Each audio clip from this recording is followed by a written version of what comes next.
નમસ્કાર મિત્રો, મારી યુટ્યુબ ચેનલમાં તમારું સ્વાગત છે। આજે આપણે વાત કરવાના છીએ ડાકો અને ચારણની દીકરીની વારે વીર રાજપૂત સાથેની સત્ય ઘટના છે। મિત્રો અવશ્ય સાંભળજો કે સૌરાષ્ટ્રના હૃદય સમાન એ પાંચાળ પંથકમાં જ્યાં દેવ ઋષિઓ અને સંતોના પગલા પડ્યા છે ત્યાં ખીજડીયા નામનું એક નાનકડું અને રળિયામણું ગામ હતું। આ ગામમાં દેવદાન ગઢવી નામના એક પરમ ભગવત ભક્ત જ્ઞાની અને ખુમારીવાળા ચારણ રહેતા હતા। તેઓ માતાજીની આરાધના કરતા અને તેમના મુખેથી નીકળેલા વેણ એ ક્યારેય ખાલી ન જતા। તેમનો પરિવાર આખા પંથકમાં તેની સાદગી, સચ્ચાઈ, સત્યતા અને આતિથ્ય સત્કાર માટે પૂજાતો હતો। દેવદાન ગઢવીના ઘરે આઈબાઈ નામે એક દીકરી હતી। આઈબાઈ માત્ર નામની જ દીકરી નહોતી, પણ તેના ચહેરા પર સાક્ષાત જોગમાયાનું તેજ ઝળહળતું હતું। નાનપણથી જ તેને સંસ્કારોનું સિંચન મળ્યું હતું। તેની આંખોમાં પવિત્રતા અને ક્ષમતા બંને હતા।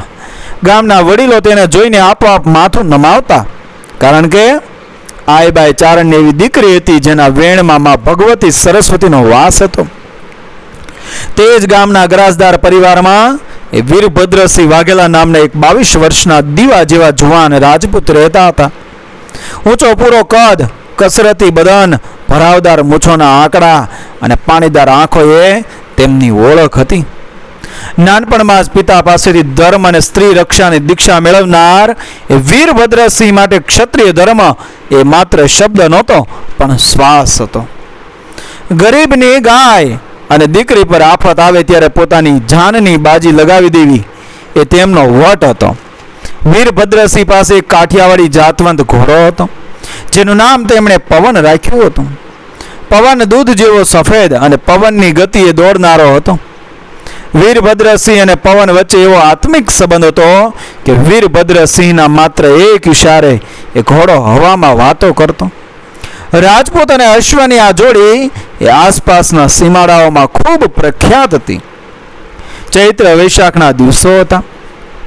સીમાડો તપી રહ્યો હતો। ગામની નદી એ ઉતાવળીના કિનારે હજી થોડું લીલું ઘાસ અને પાણી હતું। દેવદાન ગઢવીના ઘરના અબોલ પશુઓ અને ગાયોના ધનને લઈને એ આઈબાઈ એ બપોરના સમયે સીમાડે ગઈ હતી। સીમાડો સાવ સુમસામ હતો।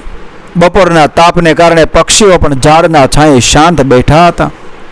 આઈબાઈ એક વડલાના છાંયે બેસીને માં જગદંબાના સ્મરણમાં લીન હતી। તે સમયે સોરઠ પંથકમાં કાળુબા નામના એક ખૂંખાર અને ક્રૂર ડાકુનો ભારે ત્રાસ હતો। કાળુબા કોઈ ધર્મ, નાત કે મર્યાદાને માનતો નહોતો। બહેન દીકરીઓની આબરૂ લૂંટવી અને ગામડાઓ સળગાવી દેવા એ તેનો રોજનો ધંધો હતો।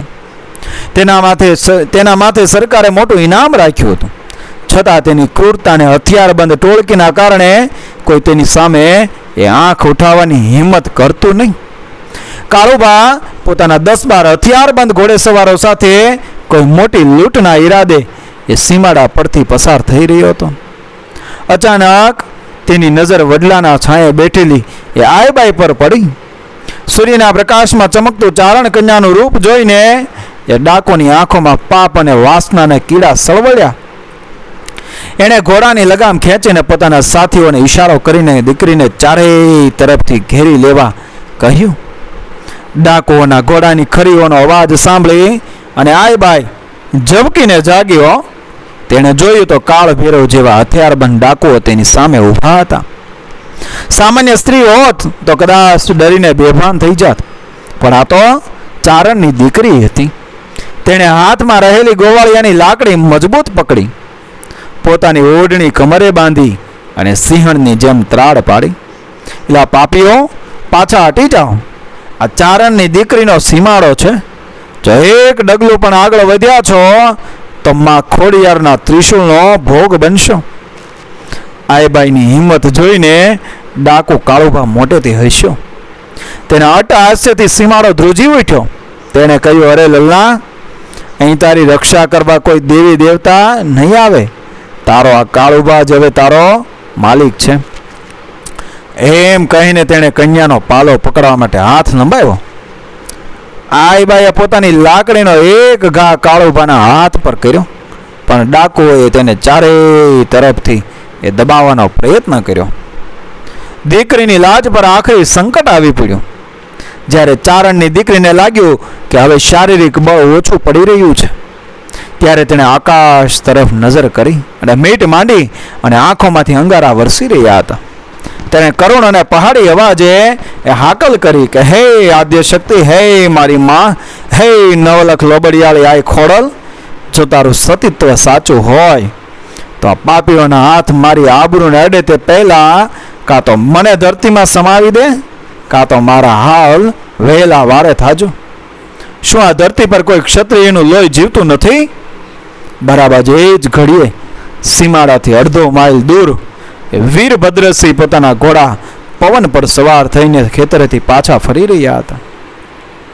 પવનના વેગે વહેતા વાયરામાં દીકરીની એક કરુણ ચીસ અને ક્ષત્રિય ધર્મને આપેલો પડકાર એ વીરભદ્રસિંહના કાને અથડાયો. ક્ષત્રિયનું લોહી 100 ડિગ્રીએ ઉકળી ઉઠ્યું. તેમની આંખો લાલ ચોળ થઈ ગઈ અને કીધું, બાપરે, મારી હાજરીમાં દીકરીનો આર્તનાદ.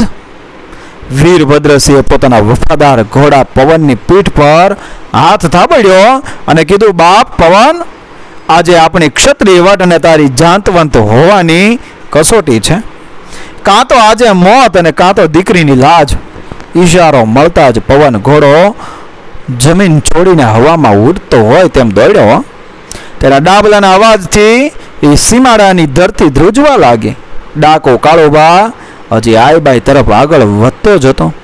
ત્યાં જ પવન ઘોડાએ ડાકોવાની વચમાં આવીને એવી જોરદાર હણહણાટી કરી કે ડાકોવાના ઘોડા ડરીને પાછા હટી ગયા. ઘોડા પરથી છલાંગ લગાવીને વીરભદ્રસિંહ ડાકો અને આઈબાઈની વચ્ચે હિમાલયની જેમ અડીખમ ઊભા રહી ગયા. તેમની મ્યાનમાંથી તલવાર બહાર નીકળી ત્યારે જાણે વીજળી ચમકી હોય તેવો ભાસ થયો. વીરભદ્રસિંહે કાળુભાની આંખોમાં આંખ પરોવીને ગર્જના કરી કે લા કાળોડા, તે પુરુષો સામે લડાઈઓ જોઈ છે, પણ આજે તારો સામનો એક રાજપૂત ક્ષત્રિય સાથે છે. આ દીકરીને આબરૂ પર હાથ નાખતા પહેલા તારે તારું માથું એ વાલું કરવું પડશે. હજી કહું છું, તારા કૂતરાઓને લઈને ભાગી જા, નહીતર આ ગઢવીની દીકરીનો સીમાડો એ તારી સ્મશાન ભૂમિ બનશે. કાળુભાઈએ ગુસ્સામાં આવીને બૂમ પાડી, કાપી નાખો આ એકલા રાજપૂતને. જોત જોતામાં 10 ડાકોએ વીરભદ્રસિંહને ઘેરી લીધા. ચારેય તરફથી તલવારોના ઘા થવા લાગ્યા. વીરભદ્રસિંહ એકલા હતા, પણ તેમની નસોમાં પૂર્વજનું શૌર્ય વહેતું હતું. તેઓ ડાબી અને જમણી એ બંને તરફ તલવાર ફેરવવા લાગ્યા, જાણે રણ મેદાનમાં કાળ ભૈરવ નૃત્ય કરી રહ્યા હોય. વીરભદ્રસિંહની તલવારનો એક એક ઘા એ પથ્થર પર પહેલી વીજળી જેવો હતો. યુદ્ધ શરૂ થયાની 5 જ મિનિટમાં તેમણે 2 ડાકોના હાથ કાપી નાખ્યા અને બેના માથા દરથી એ અલગ કરીને જમીન પર રોળી દીધા. બાકીના ડાકો આ એકલા જુવાનનો આવો રૌદ્ર અવતાર જોઈને એ પાછા હટવા લાગ્યા. પોતાની ટોળકીને આરતી જોઈને કાળુભા ધ્રુજી ઉઠ્યો. તે જાણતો હતો કે સામેથી લડવામાં તે વીરભદ્રસિંહને જીતી નહીં શકે. એટલે જ્યારે વીરભદ્રસિંહ બીજા 2 ડાકોઓ સાથે લડી રહ્યા હતા, ત્યારે કાળુભાઈ પાછળથી આવીને વીરભદ્રસિંહની પીઠ પર જોરદાર તલવારનો ઘા કર્યો. લોહીનો ફુવારો ઉડ્યો અને વીરભદ્રસિંહની કમર સુધીનો ભાગ એ લોહી લુહાણ થઈ ગયો. પીઠ પાછળ ઘા વાગવાથી વીરભદ્રસિંહ એક ક્ષણ માટે એ લથડ્યા અને ઘૂંટણ ભેર થયા. આ જોઈને આઈબાઈ કાળી 14ની રાત જેવી રણચંડી બની ગઈ. તેણે જોરથી હાકલ કરી કે વીરભદ્રસિંહ, રાજપૂતના દીકરા ઘા ખાઈને ઢળે નહીં. ઝૂઝજે બાપ, આ પાપીનો નાશ કર. તારી પડખે ચારણની દીકરી આઈબાઈ અને જોગમાયા ઊભી છે. ચારણ કન્યાના આ વેણ વીરભદ્રસિંહના કાનમાં એ અમૃત જેવા લાગ્યા અને શરીરમાં હજારો હાથીઓનું એ બળ આવી ગયું. વીરભદ્રસિંહ બેઠા થયા. તેમની આંખોમાંથી જાણે અંગારા વસી રહ્યા હતા. એમણે સિંહની જેમ એ ત્રાપ મારીને કાળુભાની તલવારને એક જ ઘામાં તોડી નાખી.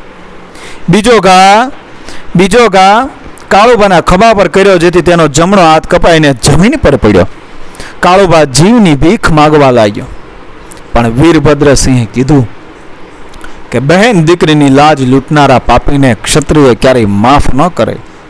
એમ કહીને તેમણે કાળુબાનું માથું ધડથી અલગ કરી દીધું. પોતાના સરદાર કાળુબાની આવી દશા જોઈને એ બાકી બચેલા 3-4 ડાકો હથિયારો ફેંકીને પોતાના ઘોડા પર સવાર થઈને જીવ બચાવવા માટે ભાગી ગયા. સીમાડો પાપીઓના લોહીથી એ ભીંજાઈ ગયો અને આઈબાઈની લાજ એ સુરક્ષિત રહી. યુદ્ધ પૂરું થયું, પણ વીરભદ્રસિંહના શરીરમાંથી એ અતિશય લોહી વહી ગયું હતું. તેઓ ઢળી પડવાની તૈયારીમાં હતા. આઈબાઈ દોડીને તેમની પાસે આવી અને પોતાના પવિત્ર હાથે વીરભદ્રસિંહને ઝીલી લીધા. આઈબાઈની આંખોમાંથી એ આંસુ વહી રહ્યા હતા. તે રડતા રડતા બોલી, ઓ મારા વીરા, તે મારી આબરૂ માટે તારા લોહીની નદીઓ વહાવી દીધી. આઈબાઈએ સહેજ પણ વિલંબ કર્યા વિના પોતાની રેશમી ઓઢણીનો છેડો એ ફાડી નાખ્યો અને વીરભદ્રસિંહને એ પીઠ અને છાતીના ઊંડા ઘા પર મજબૂત પાટો બાંધ્યો, જેથી લોહી વહેતું બંધ થાય. ચારણની દીકરીએ ક્ષત્રિય વીરને ભાઈ તરીકે સ્વીકાર્યો અને આ સંબંધ લોહીના સંબંધ કરતાં પણ વધુ પવિત્ર બની ગયો.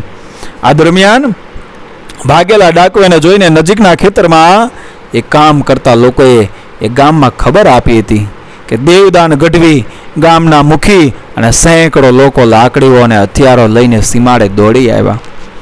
ત્યાં આવીને તેમણે જોયું તો કાળુબા ડાકુની લાશ પડી હતી અને વીરભદ્રસિંહ આઈબાના ખોળામાં માથું રાખીને બેભાન અવસ્થામાં હતા.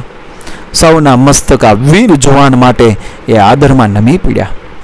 વીરભદ્રસિંહને તાત્કાલિક પાલખીમાં સુવાડીને એ ગામમાં લાવવામાં આવ્યા. ગામના રાજવૈદ્યને બોલાવીને તેમના ઘા પર એ વનસ્પતિના લેપ લગાવાયા. વીરભદ્રસિંહ ઘણા દિવસો સુધી સખત તાવ અને પીડામાં રહ્યા. આખા સમય દરમિયાન આઈબાઈએ પોતાના સગા ભાઈની જેમ એ રાત દિવસ જાગીને એ વીરભદ્રસિંહની સેવા ચાકરી કરી અને તેમને નવું જીવન આપ્યું. જ્યારે વીરભદ્રસિંહ સાજા થયા ત્યારે આખા પંથકમાં એ મોટો ઉત્સવ ઉજવાયો. દેવદાન ગઢવીએ ભરી સભામાં વીરભદ્રસિંહને સુવર્ણ કંકણ ભેટ આપ્યા અને ચારણોએ તેમના શૌર્ય પર અમર દુહાઓ રચ્યા. આ પ્રસંગ સૌરાષ્ટ્રના ઇતિહાસમાં એ સુવર્ણ અક્ષર લખાઈ ગયો છે મિત્રો, જે આજે પણ આપણને યાદ પાવે છે કે સાચો મર્દ અને ક્ષત્રિય એ જ છે જે સ્ત્રીની આબરૂ માટે પોતાના પ્રાણની આહુતિ આપવા સદા તત્પર રહે છે. મિત્રો, વિડીયો પસંદ આવે મારી ચેનલ સબસ્ક્રાઈબ કરો, ફોલો કરો, શેર કરો. મળી આવી જ ઘટનાને પ્રેરણાદાયક વાર્તાઓ સાથે, આપણા ઇતિહાસ સાથે, આપણી સંસ્કૃતિ સાથે આગળના વિડીયોમાં બન્યા રહેજો ચેનલ સાથે. જય શ્રી કૃષ્ણ, રાધે રાધે, જય મા ભવાની.